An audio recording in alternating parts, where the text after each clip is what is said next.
जो लोग इस वीडियो को देखने के बाद में चैनल को सब्सक्राइब नहीं करते वो 3 दिन में गायब हो जाते हैं।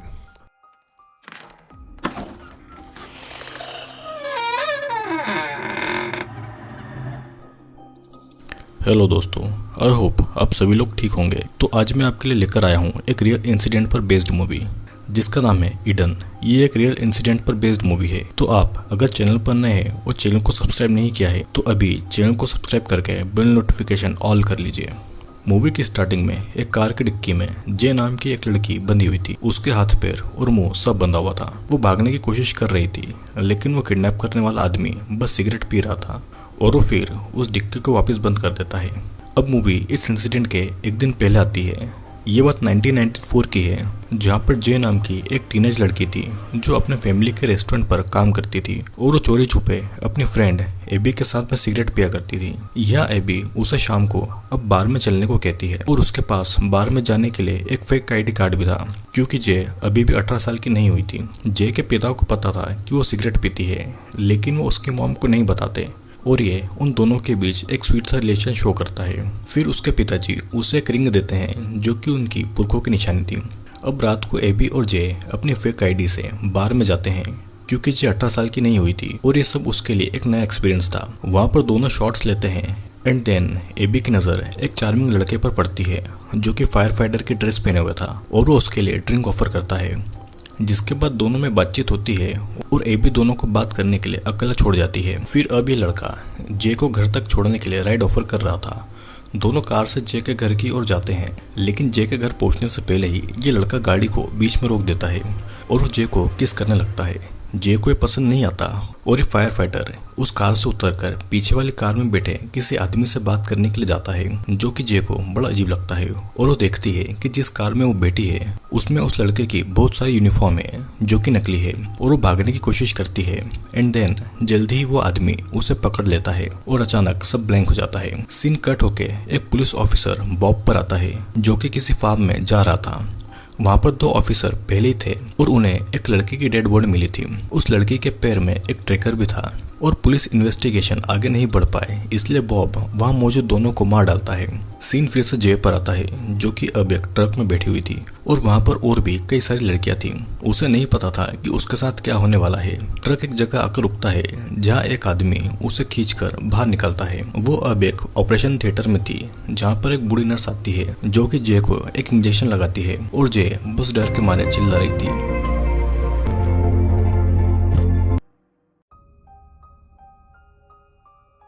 जे की जब नींद खुलती है तो वो एक छोटे से रूम में थी जहाँ पर और भी कई लड़कियां बंक बेड पर थी। फिर वहाँ कुछ अनाउंसमेंट होता है और हम देखते हैं कि वहाँ एक दो नहीं बल्कि कई सारी लड़कियां हैं जिनकी उम्र छोटी से लेकर बड़ी तक है और उन्हें भी यहाँ पर किडनैप करके लाया गया है। उन्होंने बस नाम के कपड़े पहने थे और यहाँ पर बॉब आता है जो कि सभी को कुछ गिफ्ट देता है। जे अभी भी अंदर थी, वो बाहर नहीं आती और देखती है कि क्या चल रहा है। बॉब सभी को एक बिल्ली का बच्चा देता है। जे अभी भी बाहर नहीं आती और बॉब उसे कुछ दिन देता है इस माहौल में ढलने के लिए। अब अगले दिन जे बाकी लड़कियों के साथ बाथरूम में थी। वो नहाने जाती है जिसके बाद एक नर्स सभी लड़कियों को चेक कर रही थी और फिर उन्हें कुछ ड्रग दिया जाता है। सभी अपना लंच करती है और सभी लड़कियां अपनी अपनी कैट से खेल रही थी क्योंकि उनके लाइफ में बस अब एक यही खुशी थी। कुछ दिन बीतते हैं और एक दिन वोग नाम का आदमी कुछ लड़कियों को सिलेक्ट करके कहीं ले जाता है और उनमें जे को भी सिलेक्ट किया जाता है। उसे एक वैन में डाल के एक अननोन प्लेस पर ले जाया जा रहा था। उसे लेदर की ड्रेस पहनाकर उसे फिर एक प्लेस पर लाया गया था और कैमरा के सामने बांध देते हैं। जे के साथ जो भी हो रहा था वो उसके लिए बहुत घिनौना था और उसे जबरदस्ती ये करना पड़ रहा था। उसे रिकॉर्ड किया जा रहा था और तो और उसे अपने क्लाइंट्स को सर्विस भी देना थी जो कि उसने कभी सोचा भी नहीं था। और इसी रात को जे अपनी रूममेट प्रिंसिला के सामने फुट फुट कर रोने लगती है। अब कुछ दिनों के बाद वाग उसे अकेले ही अपनी जॉब के लिए ले जा रहा था और उसके क्लाइंट ने जे को स्कूल गर्ल के कपड़ों में बुलाया था।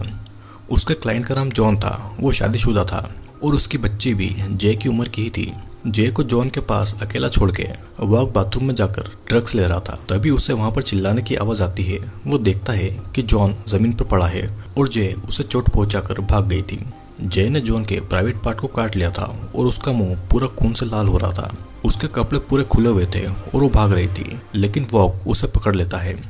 वो एक घर में घुस गई थी जहाँ पर दो लेडी कॉफी एंजॉय कर रही थी और वो कहता है कि वो एक पुलिस ऑफिसर है जो कि ड्रग एडिक्ट जे को पकड़ने के लिए आया है।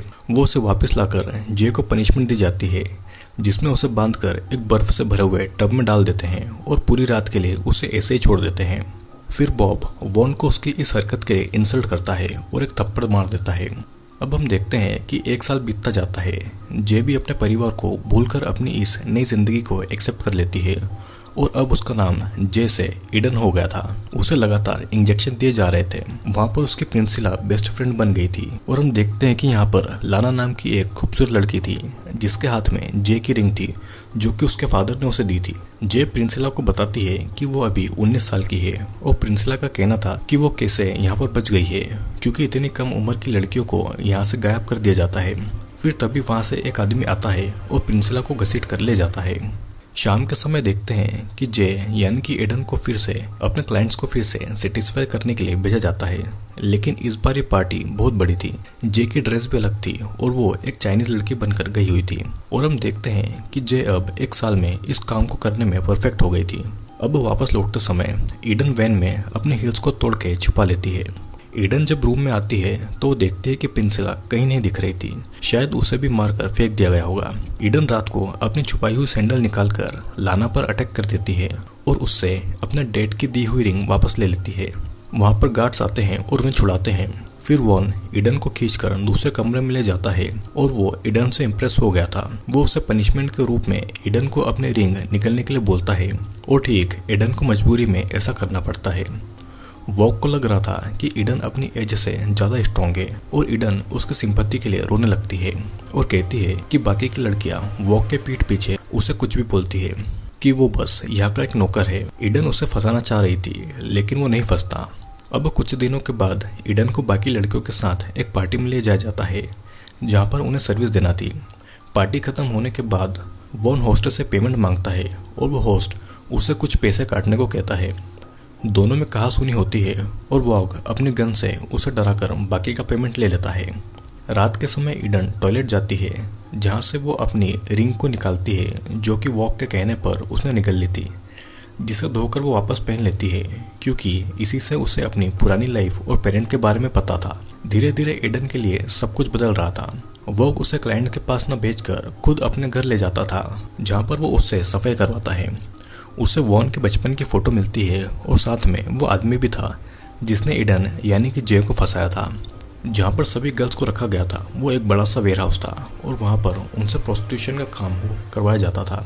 लाना को कस्टमर के कॉल्स अटेंड करने की जॉब मिली थी, लेकिन वॉग अब ईडन को वो काम दे देता है जिससे कि लाना गुस्सा होती है और सब समझ रहे थे कि वॉग ईडन के करीब आ रहा है। ईडन अपना काम बहुत अच्छे से करती है ताकि वो उसका विश्वास जीत सके। और इधर हम देखते हैं कि बॉब एक सेमिनार में है और वो ह्यूमन ट्रैफिकिंग और ड्रग के ऊपर स्पीच दे रहा है, जिसके बाद में एक ऑफिसर उसे मिलता है जो कि ह्यूमन ट्रैफिकिंग पर ही काम कर रहा था। वो बॉब से उस केस के बारे में पूछता है जब दो पुलिस ऑफिसर को मार दिया गया था, जो कि असल में बॉब ने किया था। और वहाँ पर मिली उस लड़के के पैर में ट्रैकर था जिससे कि असली गुनाहगार तक पहुँचा जा सकता था। और ये सब सुनने के बाद में बॉब को समझ आ गया था कि अब उसके लिए मुश्किल और बढ़ने वाली है। यहाँ पर वॉग ईडन को अपने साथ कहीं ले जाता है जहाँ पर बॉब उसका इंतजार कर रहा था। वॉग की वैन में से दो लाशें भी थी जिन्हें वो ठिकाने लगाने के लिए लाया था और इनमें से एक लाना की लाश थी। वो उसे बीच लेक में लाकर पानी में डाल देते हैं और एक बार फिर बॉब वॉग की इंसल्ट करता है, जिससे गुस्से में आकर वॉग बॉब को पीछे से अटैक करता है और मार डालता है और बॉब की भी डेड बॉडी को ठिकाने लगा देता है। अब कुछ दिन के बाद वॉग ईडन को एक अनजाने घर ले जाता है जहाँ के लोगों को पता था कि उन्होंने बॉब के साथ क्या किया है। ईडन को अब वॉशरूम जाना था और वो अंदर जाकर देखती है कि उस घर में एक छोटा सा ऑपरेशन थिएटर था। ईडन को वहाँ पर एक रूम का दरवाजा भी खुला हुआ दिखता है जिसके अंदर प्रिंसिला थी और वो प्रेग्नेंट थी। प्रिंसिला को वहाँ पर कुछ महीनों पहले लाया गया था, लेकिन ईडन को नहीं पता चल रहा था कि प्रिंसिला को ऐसे यहाँ पर क्यों रखा गया है।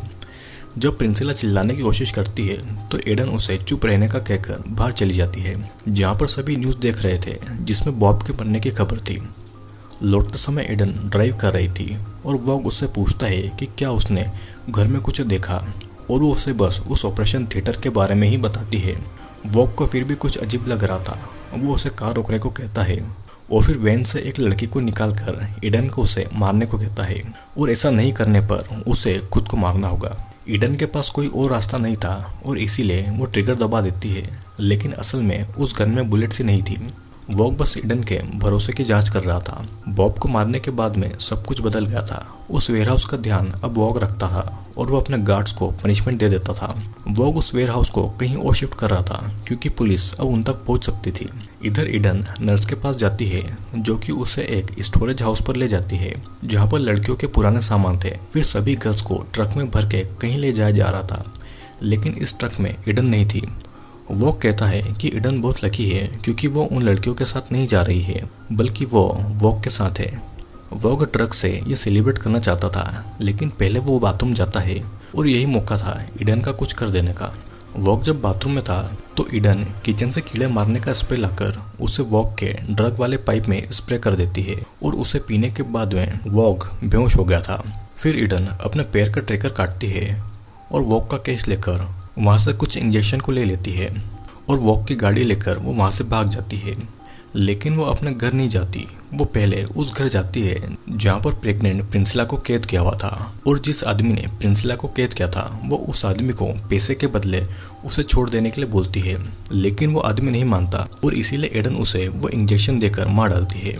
अब ईडन प्रिंसिला को उस कैद से आज़ाद कराती है और दोनों कार से जा रहे थे। फिर ईडन रास्ते में कार को रोकती है और पब्लिक फोन से अपने घर पर कॉल करती है। ईडन के पेरेंट्स उसकी आवाज़ सुन के उसे पहचान जाते हैं जो कि उसका न जाने कब से इंतजार कर रहे थे। फिर वो उसके असली नाम जेसो से पुकारते हैं और ईडन बस रोए जा रही थी क्योंकि उसे किसी के मुंह से अपना असली नाम सुने बहुत टाइम हो गया था। और यहीं पर ये मूवी एंड हो जाती है।